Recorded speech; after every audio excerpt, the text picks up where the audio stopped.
Welcome to World of Horror, where the small-town citizens of Shiokawa, Japan are terrorized by an old god, and it's up to you to stop it.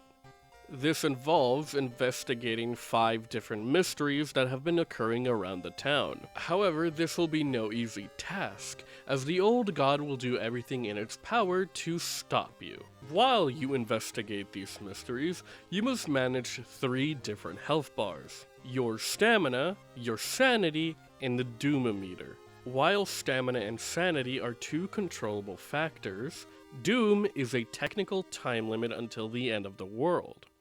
While there are certain items and spells that do help remove certain percentages of doom, these come at a heavy cost of health and mind. Doom can also be affected by outside forces if you're not prepared. Certain enemies and random events can also cause doom to rise. Doom can make the game much harder. The longer you remain on one mystery, the less time you'll have to complete the entire game, especially the lighthouse. Doom will catch up to you even when you don't expect it to, and trust me, I still remain salty about what happened to me. Speaking of certain doom, mysteries are the main thing you'll be focused on in order to advance the game. You'll get 5 random cases, each with its own unique theming. Each mystery has 1 to 4 different endings that will affect you in either small or major ways. For example, in one mystery you might accidentally burn down the school. This might leave you with burn marks, but also leave the school inaccessible as, you burned it down. However, at the end of every mystery, you'll go back to your apartment. Not only is it a small break from the stressful and honestly very chaotic game that is World of Horror, but it gives you an important resource: time. While you can visit your own apartment during a mystery, the fact that you're freely able to gain stamina or sanity is such an important thing that you should definitely take advantage of. However, at the end of every mystery, the town will also gain a status effect. These can range from, "This doesn't affect me," to, "Oh god, I've just lost a run." Speaking about the school, the game has a number of areas for you to explore. These areas can lead to unique events like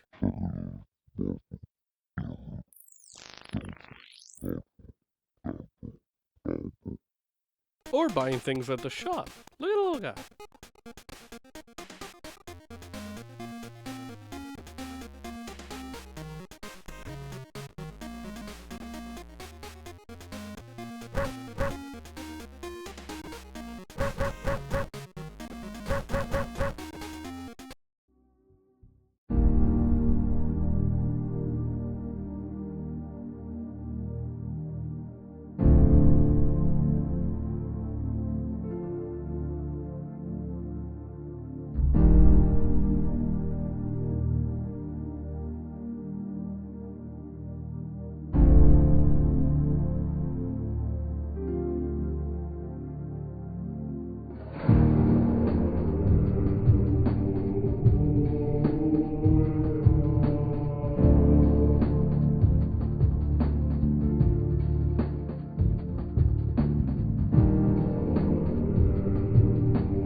However, like every human, each character gains certain advantages than others.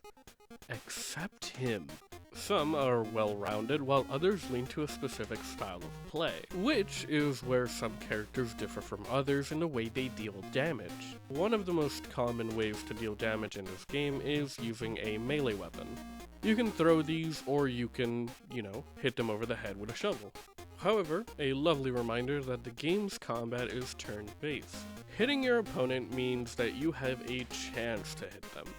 So, if you're using a shovel as someone who's dexterous, you're going to be mainly missing. However, spells and certain items that you can throw are free. And spells come in a variety of forms, not only offensive but also defensive spells. These also come at a cost, either your own health or your mental health. There's a trade to all of these For one very tiny teensy exception, Ithu's Flame is a spell. For the trait of adding a +3 to your Doom, -1 Stamina and Sanity, you can deal a whopping 7 damage. For 3 Doom and my health? Nah, that doesn't seem worth it at all. Ithu's Flame is overpowered because no other weapon in this game deals a significant amount of damage other than this single spell. Combine this with a character that can dodge, be lucky enough to have the water bottle in your apartment and also be able to bathe, you are set for the last mystery and even the lighthouse. +3 Doom is a lot, however, if you can finish literally 3 mysteries, you're fine. However, every other spell in this game, it really depends on how you see the cost of what you're giving away to what you're gaining. Some spells are well worth the price, however others, you can really take them or leave them. Finally, we reached the end. Once you have finally finished each mystery and gained all 5 keys, you are able to enter the dreaded lighthouse, the final challenge of this game. Now, the lighthouse can be easy. I'm not going to lie, I've beaten this game numerous times. It's when you enter the lighthouse with high Doom is when you should be worried.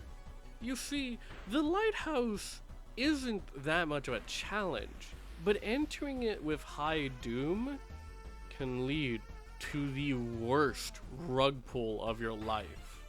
Mind you, the game will test you on everything you've had, everything you've encountered, everything you've seen, met, heard, done. The lighthouse can be easy, however, it will question you over all your mysteries, all 5 of them. If you get lucky enough, you'll get one of the more easier riddles or challenges in the whole game. However, sometimes, the game just asks you, hey, what was your second encounter? And you have to look at it. And you have to look at it. You have to look at this thing with your eyes and say, I don't remember! And then you die and then you have to redo it all over again. While I'm not going to explain every nook and cranny the lighthouse has, I can verify that it is definitely one of the more weakest points of the game. Once you reach the lighthouse, it is literally just a run to the end. It is this very unsatisfactory ending to the game. Because no, you're not there to fight God. You're there to fight the cult that summoned God.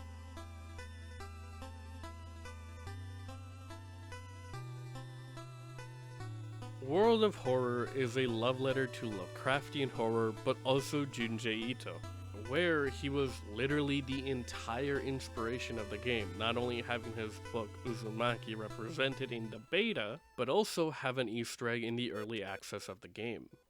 I love World of Horror. It is definitely one of my few favorite little roguelikes that I like to come back and play. I even 100%ed it. I love the music, the artwork, the sprite work, everything about it. I loved every single step in this game.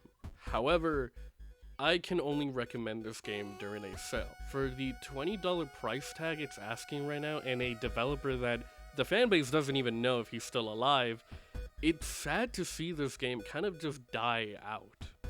Not only are there modes that aren't finished and things that kind of need to get better, it's just left in a state that's kind of wanting more out of it.